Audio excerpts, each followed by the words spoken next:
వాళ్ళ గురించి మనకెందుకు? నా కోడలు తల్లైతే ఆస్తి మొత్తం నాకే దక్కుతుంది. ఎంత మంచి వార్త తెలిసింది. ఇక నాకు ఆ శత్రువులతో పనిలేదు, హెల్ప్ చేస్తానని దాక్షాయంతో పనిలేదు. నా డబ్బు ఎక్కడికి పోదు. ఇక్కడికి రావడం వల్ల ఓ మంచి పని అయింది.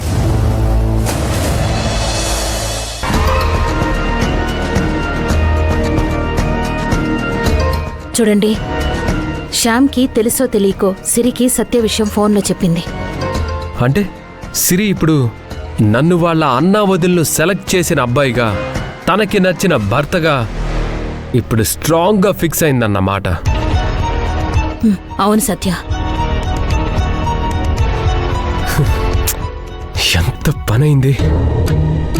అయినా మోహన్ గాడు నాకు పెళ్ళయిందన్న విషయం తెలిసి కూడా సిరికి నేనే కాబోయే భర్తనని ఎలా చెప్తాడు?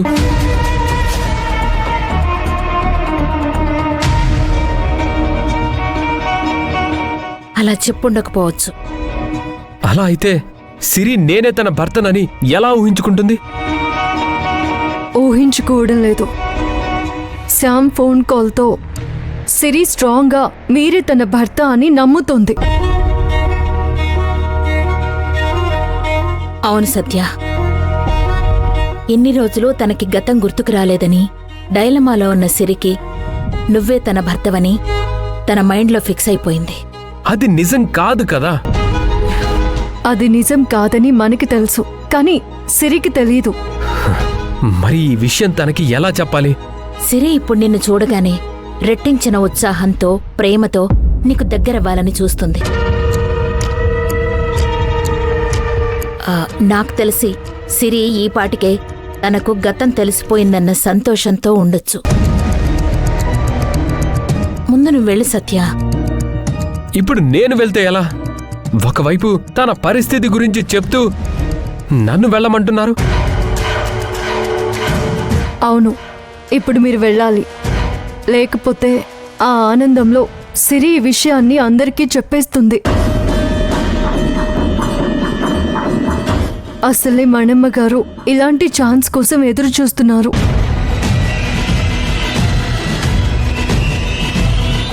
సరే, వెళ్తాను.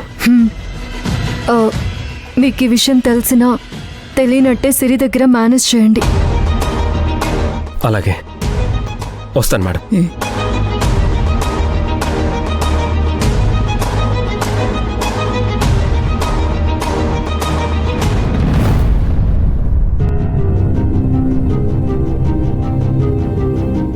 అయితే మా ఫ్యామిలీ వాళ్ళు నాకు హస్బెండ్గా సత్య గారిని సెలెక్ట్ చేశారా? నేను కోరుకున్న వ్యక్తి నాకు భర్తగా వచ్చాడు.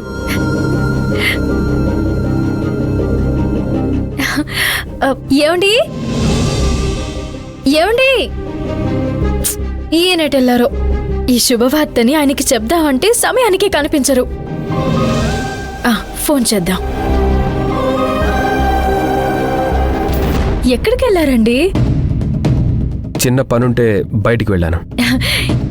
ఏమండి, మీకొక విషయం తెలుసా? చెప్పకుండా ఎలా తెలుస్తుంది సిరి? ఇన్ని రోజులు నాకు మీరు గతం గుర్తు రావాలని చాలా ప్రయత్నాలు చేశారు. నేను కూడా నాకు గతం గుర్తుకు రాకపోయినా పర్వాలేదు అనుకున్నాను. కానీ నాకు ఈరోజు గతం గురించి మంచి విషయం తెలిసింది. ఏంటండి అలా సైలెంట్గా ఉంటారు? ఏంటని అడగరేంటి? ఏంటా విషయం? మా ఫ్యామిలీ మిమ్మల్ని నా హస్బెండ్గా సెలెక్ట్ చేశారంట. అసలు నాకు చాలా విచిత్రంగాను సంతోషంగాను ఉందండి. నీకెవరు చెప్పారు? నా ఫ్రెండ్. ఫ్రెండా? అవునండి, నేను తనతో పాటు పూణేలో చదువుకున్నానంట. నాకు ఆ విషయం గుర్తులేదు, కానీ తనకి నేను మీ గురించి చెప్పానంటండి. అంటే మీరు కూడా నన్ను ఇష్టపడేవారు, అవును కదా? అది కూడా మీ ఫ్రెండ్నే అడగలేకపోయావా? అది కూడా తెలిసేది. అలాంటివి అడిగి తెలుసుకోకూడదండి, అలా తెలిసిపోతాయి అంతే. ఎలా? ఎలానా?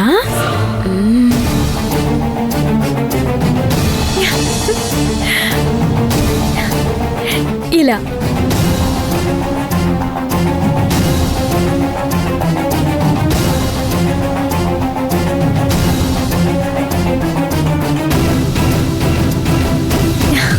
నాకు చాలా సంతోషంగా ఉందండి.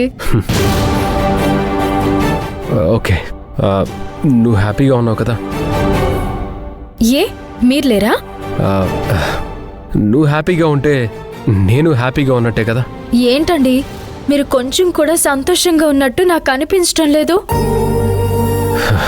ఎలా ఉంటాను? అవును, మీరనేది కూడా నిజమే. ఎలా ఉంటారు? నాకంటే గతం గుర్తులేదు. నా ఫ్రెండ్ ఫోన్ చేసి చెప్పడంతో ఏదో కొత్తగా ఫీల్ అవుతున్నాను. కానీ మీరు ఈ ఫీలింగ్ ని ఎప్పుడో అనుభవించుంటారు, అందుకే ఇప్పుడు నార్మల్ గా ఉన్నారు. కరెక్ట్గా చెప్పావు. నువ్వు హ్యాపీయే కదా? నాకు బయట కొంచెం పనుంది, నేను వెళ్ళరానా? వెళ్ళరండి. ఇప్పుడు సిరికి నా మీద ఇంకా ప్రేమ పెరిగిపోయింది. ఇప్పటి నుంచి ఎలాంటి పరిస్థితులు ఎదురవుతాయో ఏంటో. ఏం చేయబోతున్నావు మంజు? అదే నాకు అర్థం కావడం లేదు మేడం. చూడు, కానిస్టేబుల్ మంజుగా నువ్వు నీ డ్యూటీని కరెక్ట్గా చేస్తున్నావు. ఒక అమాయకురాలైన సిరిని నువ్వు కాపాడుకోవాలనుకుంటున్నావు. ఆ అమ్మాయికి మంచి భవిష్యత్తుని చూపించాలనుకుంటున్నావు. అందులో తప్పేం లేదు. కానీ సత్య భార్య మంజుగా నువ్వేం చేస్తున్నావు? అదే నాకు అనుమానంగా ఉంది మేడం. ఒకవైపు సత్య గారిని చూస్తుంటే పాపం అనిపిస్తుంది. ఇటు నాకు దూరం అవ్వలేక, సిరికి దగ్గర అవ్వలేక తనులో తాను బాధపడుతూనే ఉన్నారు. మరొక వైపు మణమ్మ గారు. ఇలాంటి టైంలో సిరికి సత్య గారి గురించి తెలియడం ఆయన్ని మరొక రకంగా బాధ పెట్టినట్టే. అవును మంజు, ఇప్పుడు తనకి గతం గుర్తుకొచ్చినా రాకపోయినా లైఫ్ లాంగ్ సత్యే తన భర్తని అనుకుంటుంది. ఇలాంటి పరిస్థితుల్లో సిరి కోర్టుకొచ్చి వాళ్ళిద్దరూ కలిసుంటే నాకెలాంటి ప్రాబ్లము లేదని ఎలా చెప్తుంది? అదే నాకు అర్థం కావడం లేదు మేడం. సమస్య తీరిపోతుందనుకునే లోపే ఇంకా పెద్దదవుతుందే తప్ప పరిష్కారమే దొరకడం లేదు. నేను కూడా ఈ సమస్యకి పరిష్కారం దేవుడే చూపిస్తాడనుకున్నాను. కానీ ఆయనే పరిష్కరించలేని సమస్యగా మారుతుందని ఊహించలేకపోయాను.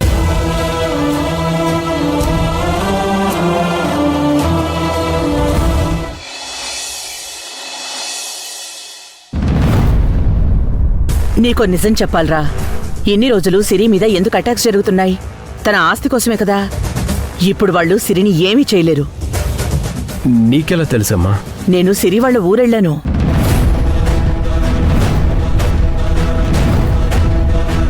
మొత్తం తెలుసుకున్నాను. నేను ఆ ఊరెళ్ళినప్పుడు అక్కడొక మనిషి కనబడ్డాడ్రా.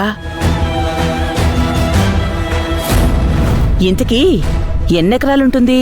100 ఎకరాల దాకా ఉండొచ్చమ్మా. ఒక్కతే వారసురాలు.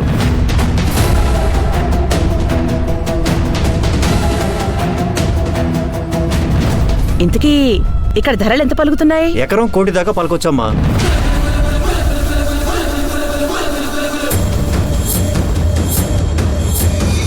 అది విషయం. కాబట్టి వీలైనంత తొందరగా నా కోడలి కడుపు పండితే ఆ శత్రువుల నుంచి ఏ ప్రమాదం ఉండదు.